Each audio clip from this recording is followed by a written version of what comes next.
Hello and welcome to another review here on Watch On channel. My name is Anders and today I'm going to review this absolute classic from Seiko, the Seiko Sarb017, also known as the Alpinist. It is by far one of the most versatile special watches in the more affordable line of quality lower cost watches, I would say. So I hope you enjoyed the intro, which is actually made to kind of show what this watch is all about. As I live in Denmark, we don't have any mountains whatsoever, but this is actually a watch that was built for mountaineering, for climbing the mountains, for hiking and walking in the mountains.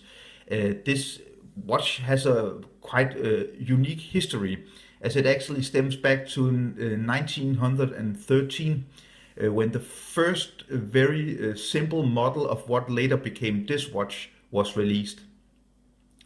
And throughout history, when we go to around the middle of the 1950s to the 1960s, the versions of the Alpinist became more and more like this watch. So this is the latest version of this very famous Seiko watch. This is a watch that has a lot of functions. And before we get into those functions, let me just start by showing how it comes packaged and what you get in the box. So if you saw my review of the Seiko 065, what is also called the cocktail time, the packaging is absolutely not spectacular. It's very cheap and what you actually would expect from a lower brand. But as I don't really care that much about watch boxes, I would rather that the watch company spent the money on quality watches than a nice box. And also I don't want to pay a lot of money for a box. So what we of course get is the international warranty card and the manual, the instructions with all the different things you can do with this watch in multiple languages, of course, as if it was only Japanese, I wouldn't be able to understand it, but it's kind of intuitive what to do with this box.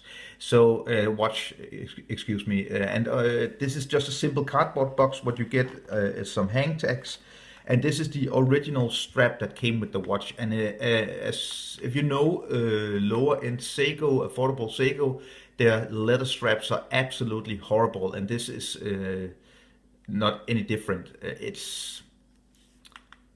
It is genuine leather, but especially the part attached to the watch is really tough, and it feels really not very comfortable to wear. So I immediately put on a black leather strap instead of the brown.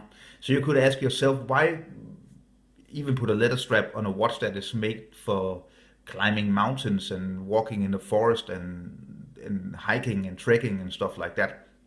I actually think the idea is that the leather strap is quite tough and durable and can resist water. So you don't need a NATO strap or a rubber strap for this watch. Also, this is, which I will get into just in a few minutes, a watch that is very versatile. It's not only a tool watch, it's as much a dress watch. So let's just look at the dimensions, which is quite interesting for a watch today, in this day and age where every watch needs to be 45 millimeters big. This is actually a rather small watch. If we just take the case, you get just about 39. It officially says around 38, but it's somewhere between 38 and 39. The thickness is just short of 12 millimeters. The lug width is 20, and from lug to lug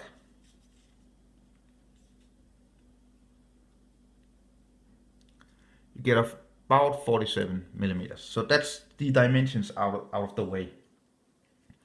This watch has multiple functions, and I will get into each function with this watch. Just before we move on, I just would like to say that this is fitted with the Seiko movement, which is called the 6R15. This movement is automatic self-winding movement, which is manual windable as well as hacking. So let me just pull out the crown. This crown is a screw down crown fitted with the Seiko S for Seiko. So you just screw down out the crown, and if you pull it all the way out, you get the hacking, which means that the second hand stops, and this allows you to set the time a lot more precisely than if the second hand would just keep on running. If you push it in, well, then you get the second hand starting again. So you can set the time, very simple, and you can set the date. You can wind it, if you can hear it, and you can, of course,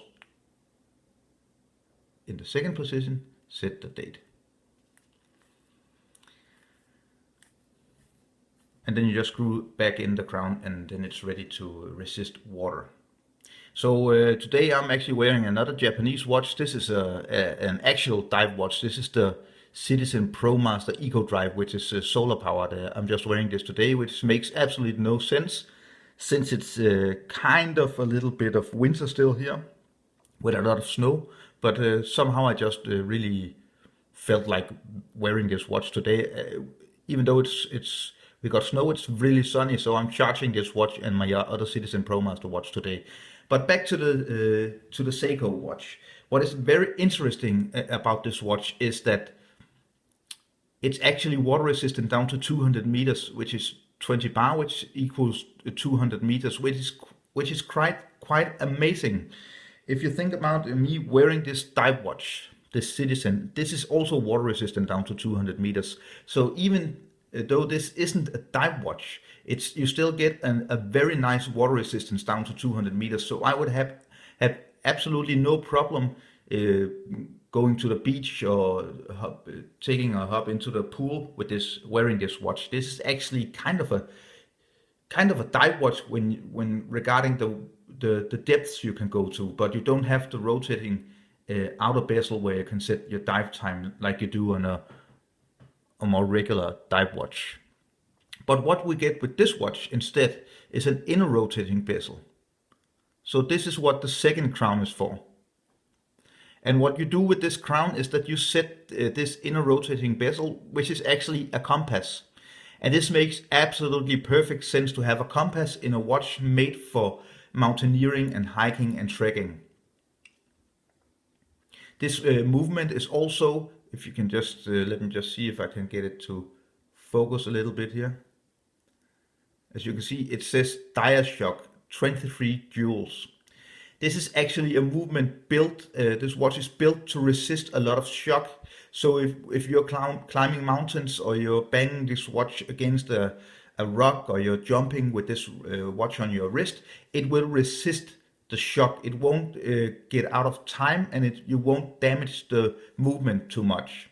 Also, a very nice thing with this watch, I think, is that if you're kind of creative, you could actually use the inner rotating bezel as a second time zone. You could use this function as a second time zone, which is quite nice. The crystal is the famous Seiko HARDLEX crystal, which is not as tough as mineral crystal, or it's as tough as mineral crystal, but not as tough as sapphire crystal. But still, this is a very tough crystal, and it's very easily replaceable if you scratch it or destroy it somehow. If we look at the case, it's polished stainless steel, and well, the finishing is just very, very nice, I think. In the back here you get the different information about this watch, and it is a screw-in back case, so which really also show to tell that it's a tough watch, which is water resistant down to 200 meters. So you get the very beautiful Alpinist logo with the three mountains, Japanese mountains here, which is quite nice. Also you get the movement, made in Japan. This is a Japan domestic model. So you have, if you live, maybe you could find some places. I heard some guys in the US, they are actually able to find this in shops in the US, but I imported it from a seller in Japan, and I got a price just short of, I think I paid around $350. It usually goes for around $400, which equals just about 360 euros and 340 British pounds.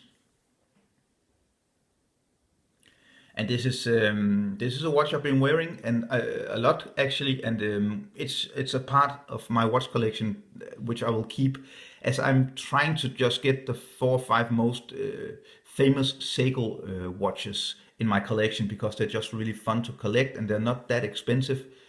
Just a close-up shot here. What is also, of course, very special with this watch, if you look at the case, you got the curved locks, which means that this watch actually really hugs your wrist. And why do you make a tool watch only 38 millimeters in diameter? I think the thought behind this is this is a new version of a very, very old line of Seiko watches. And back in the day, it wasn't unusual to wear a watch from 32 to 34 millimeters. So it wouldn't make any sense to make this watch 40 or 42. Also, this watch functions as much as a dress watch as it functions as a tool watch. And dress watches shouldn't be too big. And the last thing I think is the reason why Seiko actually made this watch smaller, is that if you're using this watch in the mountains, climbing mountains, you don't want a big surface to scratch or bang. So what is actually the problem with bigger watches, if I was to use this the shorter 42 millimeter big watch climbing mountains, you have a lot bigger surface to hit. So with a smaller surface, a smaller watch, you're actually making sure that the risk of really smashing the watch against something is quite less. Also, what is really famous about this watch is, of course, the beautiful green sunburst dial, as you can see here. You can just see how the light plays with it. The beautiful applied hour markings and these beautiful, beautiful hands. This is why, if we talk about versatility, this watch is absolutely amazing. This is probably one of the most versatile watches you can find in any line. Maybe a watch that is even more versatile is, of course, maybe the Rolex Submariner, which is both a dive watch, an everyday watch, and even can be considered a modern dress watch. But this, as a tool watch, is even more versatile, as it has the 200 meters of water resistance. You can set the compass, you can use the compass function as a second time zone, but with this beautiful, beautiful dial, beautiful hands, and a very, very beautiful gold applied hour markings. And here we go. This is how the Alpinist looks on my wrist. I have a 7.1 inch wrist, which is about 17.5 to 18 centimeters. And I think this, for my wrist, it's a bit small, but still it's not too small. So let me just show you how versatile this watch really is. With this leather strap, you have the more kind of dressy type of watch.